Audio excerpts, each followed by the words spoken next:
दोस्तों, कैसे हो आप लोग। स्वागत है आपका मेरे चैनल देहाती सिस्टर में। जैसा कि आप लोगों को पता है, मैं एग्ज़ाम देने गई थी और मेरा एग्ज़ाम बीपीएससी वाला हो गया है। तो आप सबका लगातार कमेंट आ रहा था कि आपका दीदी आपका कैसा एग्ज़ाम गया, आपने कितना स्कोर किया या क्या भी। तो इसके बारे में मैं पूरा इस वीडियो में बताने वाली हूँ, तो लास्ट तक आप वीडियो में बने रहें। और एग्ज़ाम में कितनी कठिनाइयाँ आई, क्वेश्चन कहाँ से पूछा गया, क्या लेवल था क्वेश्चन का, हर चीज़ मैं आराम से इस वीडियो में डिस्कस करूँगी आप लोगों के साथ। देखिए दोस्त, एक बात समझना पड़ेगा, एग्ज़ाम चाहे बीपीएससी का हो या आईएएस का हो या किसी चीज़ का हो, तैयारी तो प्रॉपर करनी ही पड़ेगी। तो ऐसा नहीं है मैंने तैयारी नहीं की, आप पीछे देख सकते हैं इतना सारा बुक, ये सारा बुक मेरा ही है। मैंने अलग अलग प्रकाशन का प्रैक्टिस सेट मंगवाया था, हर चीज़ किया, रिवीजन किया, कोर्स लिया, ऑफिसर एकेडमी का मैंने कोर्स लिया था। तो उसको प्रॉपर तरीके से मैंने पढ़ा। ये मेरा रूटीन है, आप देख सकते हैं अभी भी चिपका हुआ है। मैंने इसमें कहीं भी अपने लिए टाइम नहीं निकाला। बस आधा घंटा अगर ब्रेक भी लेना है तो वो बच्चे के लिए लेना। एक हाउसवाइफ होते हुए, बच्चे को देखते हुए, काम करते हुए पढ़ाई करना कितना डिफ़िकल्ट होता है, ये एक हाउसवाइफ ही जान सकती है। अब रहा एग्ज़ाम कैसा गया, तो एग्ज़ाम मेरा ठीक ठाक ही गया है, क्योंकि यूट्यूब से अगर मैं मिला पा रही हूँ तो मेरा मार्क्स 70 आ रहा है। आप सोच रहे होंगे 70 बहुत कम है। जी हाँ, मेरा सब्जेक्ट था एसएसटी। एसएसटी में भी दो तरह से सब्जेक्ट बनते हैं, जैसे कि हिस्ट्री और ज्योग्राफी, या हिस्ट्री या इकोनॉमिक्स, या हिस्ट्री या पॉलिटी, इस टाइप से बनते हैं। या ज्योग्राफी इकोनॉमिक्स ऐसे भी स्टूडेंट लेते हैं जिसका जो कॉम्बिनेशन होता है। तो हिस्ट्री और पॉलिटिकल साइंस का जिसका भी कॉम्बिनेशन था, उनको पता होगा कि क्वेश्चन का लेवल क्या है। सारे यूट्यूब में आप जाके देख लीजिए कि कोई भी सर ये नहीं बोलेंगे कि मतलब हिस्ट्री और पॉलिटिकल साइंस का क्वेश्चन ईजी था, क्योंकि सारे सब्जेक्ट में एक इंग्लिश लिटरेचर का बोल रहे थे सर कि वो भी बहुत हार्ड था, और इस सोशल साइंस में हिस्ट्री और पॉलिटिकल साइंस का बहुत ज़्यादा हार्ड क्वेश्चन था। अब वो सब्जेक्ट मेरा था, तो अब क्या ही कर सकते हैं, जो सब्जेक्ट है उसी पे हम लोगों को आगे बढ़ना है। तो जिसका भी हिस्ट्री और ज्योग्राफी होगा उसका एग्ज़ाम A1 गया होगा, क्योंकि ज्योग्राफी का क्वेश्चन, हिस्ट्री का तो टफ था और मेरिट तो ओवरऑल एसएसटी का बनने वाला है, लेकिन ज्योग्राफी का क्वेश्चन बहुत अच्छा था। तो जिन्होंने भी थोड़ा सा मेहनत किया होगा तो ज्योग्राफी उनका अच्छा गया होगा, तो उनका स्कोर वहाँ से बन सकता है। और मेरा जीएस बहुत गंदा है, इसलिए मेरा थोड़ा सा रिजल्ट इधर उधर हो सकता है मे बी। और अगले बार की तैयारी मैं अभी से शुरू कर दूँगी, क्योंकि मेरा 11-12 का भी स्टेट का रिज़ल्ट आ चुका है। उसमें मैं मतलब रिज़ल्ट नहीं आया, आंसर की दे दिया है, तो उसके अनुसार मैं बहुत स्कोर कर पा रही हूँ, अच्छा स्कोर आ रहा है, तो मैं पास हो गई हूँ। तो उसमें मेरा हिंदी सब्जेक्ट है पीजीटी में। पीजीटी में हिस्ट्री है, पॉलिटिकल साइंस है, लेकिन पीजीटी में मेरा हिंदी है, तो मुझे फिर से तैयारी करनी पड़ेगी। उसके लिए मुझे जीएस पढ़ना ही पड़ेगा। मतलब हम लोग किससे बहाना बनाएंगे, खुद से ना। एग्ज़ाम सेंटर में पता चल जाएगा कि कितना आ रहा है कितना नहीं आ रहा, तो तभी हाँ, सर पे हाथ रखने से कोई फ़ायदा नहीं। इस बार मुझे समझ में आ गया कि बिना जीएस के हम लोग आगे नहीं बढ़ सकते हैं। और देखिए कट ऑफ कितना जाएगा इसका अंदाज़ा किसी को भी नहीं है, क्योंकि जब भी क्वेश्चन टफ होता है तो कट ऑफ नीचे आता है।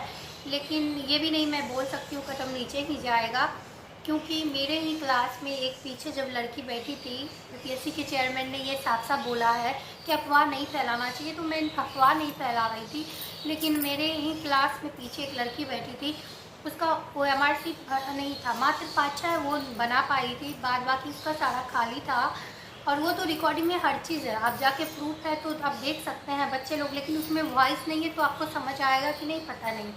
लेकिन हाँ, उसने नहीं भरा था, तो सारे स्टूडेंट ने हंगामा करना शुरू किया जब लास्ट टाइम हम लोगों से OMR शीट लिया जा रहा था। तो लेकिन टीचर ने कहा कि नहीं, इसका फॉर्म भराया जाएगा, ऐसा नहीं है। तो क्यों, और भी एग्ज़ाम मैंने दिया है उसमें बीच में ही फॉर्म भराया जाता, कि ऐसा क्या रीज़न है कि आपने नहीं भरा OMR शीट को, जबकि निगेटिव नहीं था। आप समझ सकते हैं कि जब निगेटिव नहीं है तो OMR शीट नहीं भरना कौन सा रीज़न हो सकता है।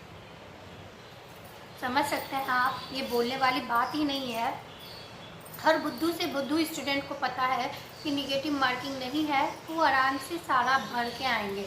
तो उसने क्यों छोड़ा था, तो आप देख सकते हैं अगर कट ऑफ ऊपर जाता है तो कहीं ना कहीं मतलब धांधली कुछ ना कुछ तो हुआ है। और अगर कट ऑफ थोड़ा सा भी नीचे आता तो आप समझ सकते हैं कि एक दो स्टूडेंट का ऐसा हो सकता है, सेटिंग स्कूल से हो या कुछ भी हो, तो इसको धांधली नहीं भी बोल सकते हैं हम लोग। तो वो देखिए अब क्या आता है, जब आंसर की आएगा तो प्रॉपर हम लोगों को पता चलेगा कि हम लोगों का कितना मार्क्स आ रहा है। तो उसी के अनुसार हम लोग बता पाएंगे कट ऑफ ऊपर जाएगा या नीचे जाएगा। अभी तो यूट्यूब से मिला है, तो यूट्यूब से मिलाया हुआ हो सकता है मेरा 10 नंबर पीछे भी चला जाए, हो सकता है नहीं मेरा 10 नंबर ऊपर भी चला जाए। तो अभी कट ऑफ के बारे में कुछ भी नहीं कहा जा सकता कि क्या होगा, या फिर मैं पास होंगी कि नहीं, फिर आप लोग पास होंगे कि नहीं। अगर आप मेरा वीडियो देख रहे हैं तो आप कमेंट में एक बात ज़रूर बताइएगा कि आपने कहाँ से तैयारी किया था और उसके कौन से सब्जेक्ट के कौन से टीचर अच्छे हैं, ताकि अगली बार अगर मैं छूट भी जाऊँ तो दूसरा किसी का कोर्स लेके मैं पढूँ। क्योंकि अलग अलग जगह से पढ़ने से अलग अलग नॉलेज मिलता है। एक ही जगह से आप कितना ही पढ़ पाएंगे, कितना ही स्कोर कर पाएंगे। जैसे एक ही प्रैक्टिस सेट आप मारेंगे तो कितना ही मार पाएंगे, लेकिन प्रैक्टिस सेट मैंने 2-3 मारा था, एक किरण का एक रुक्मिनी का था। तो इस बार मैं सोच रही हूँ कि किसी ने मुझे बताया था कि इसका क्या बोलते हैं, किसी का बताया था कि उसका लेना है, तो मैं देख लूँगी कि कौन सा लेना है। 1-2 प्रकाशन का और मैं लूँगी इस बार प्रैक्टिस सेट। और इस बार मेरा स्टेट हो गया है तो मैं हिंदी का तैयारी करना शुरू भी कर दूँगी। आप लोगों से भी रिक्वेस्ट है, अगर आपका कम नंबर आ रहा है तो आप भी पढ़ना फिर से स्टार्ट कर दीजिए, क्योंकि टाइम वेस्ट करने से कुछ नहीं होने वाला। फिर से TRE4 आने वाला है। तो आप लोग कमेंट बॉक्स में ज़रूर बताइएगा कि आपका कितना स्कोर अभी के अनुसार आ रहा है।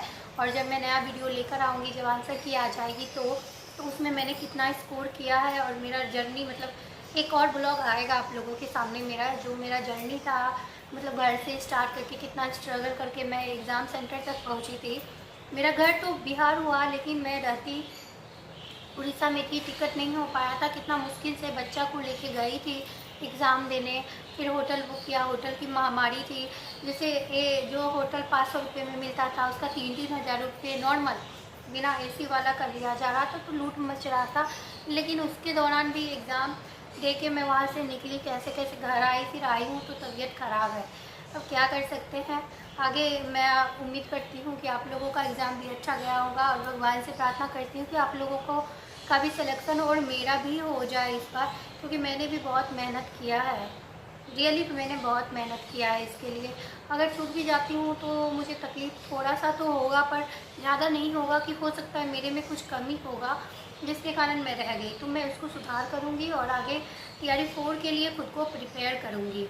तो उम्मीद करती हूँ आपको ये छोटा सा प्रयास बहुत अच्छा लगा होगा। अगर अच्छा लगा हो तो please like share and subscribe, मेरे चैनल को प्यार दीजिए, सपोर्ट दीजिए।